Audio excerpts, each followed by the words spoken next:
In 2006, construction workers renovating a quiet church in Scotland made a horrifying discovery. Beneath the floorboards, buried in the darkness, were human remains. The victim had been missing for years, but what investigators uncovered next would reveal something far more disturbing. Because the man connected to that body wasn't just a killer.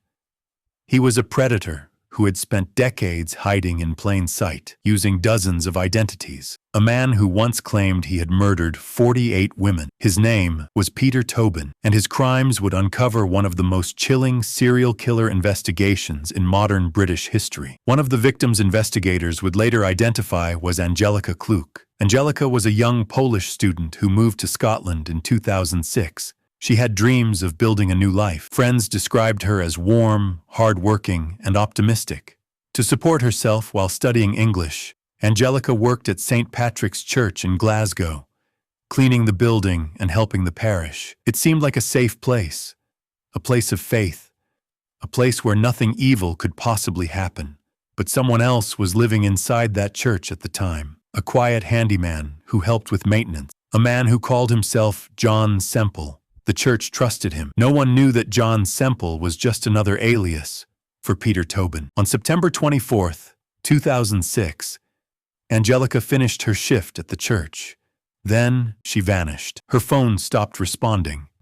She never returned to her apartment. Her worried boyfriend reported her missing. At first, police believed she might have simply gone somewhere else.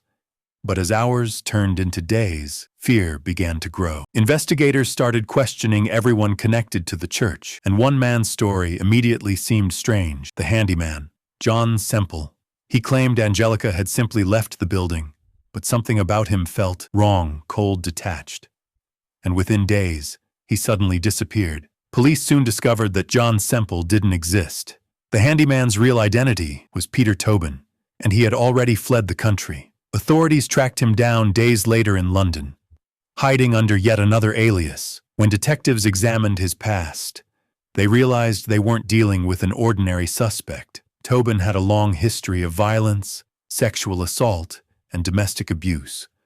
Multiple marriages, multiple prison sentences, and decades of suspicious behavior across the UK. But none of that prepared investigators for what they were about to uncover. Because Angelika's disappearance was about to reveal something buried for years, literally. At first, investigators struggled to prove what happened inside the church. There were no witnesses, no cameras, and Tobin refused to speak. He sat in silence during questioning, staring at the floor. Police searched the building again and again. Nothing. Days passed, then weeks. Some detectives feared they might never find Angelika, until one small detail changed everything. A faint smell coming from beneath the church floor. Investigators ripped up the floorboards, and what they found confirmed their worst fears. Hidden beneath the church, inside a narrow cavity, was Angelika's body. She had been sexually assaulted and murdered. The discovery shocked the entire country. But the investigation didn't stop there. Because once detectives started digging into Tobin's past, a disturbing pattern began to appear. He had lived in dozens of places across the UK, each time under a different name. Each time surrounded by missing women. And soon, another terrifying discovery would link him to crimes committed years earlier. Investigators began reviewing cold cases connected to places where Tobin had lived. One location stood out, a house in Margate, England. Years earlier, Tobin had rented the property. Police searched the backyard, and what they uncovered was horrifying. Buried in the garden were the remains of two teenage girls, 16-year-old Vicky Hamilton, who disappeared in 1991, and 15-year-old Dinah McNicol, who vanished the same year. Both had been missing for over a decade. Their families had spent years searching for answers. Now, they finally had them. Peter Tobin had kidnapped them, assaulted them, and buried them in secret. The discovery confirmed investigators' worst fears. Angelika Kluk wasn't Tobin's first victim. She was just the latest. In 2007, Peter Tobin was convicted of Angelika Kluk's murder. Later, he was also convicted for the killings of Vicky Hamilton and Dinah McNicol. He received life imprisonment, but the investigation raised an even darker question. How many victims were there really? During prison interviews, Tobin once bragged that he had killed 48 women. Authorities were never able to confirm that claim.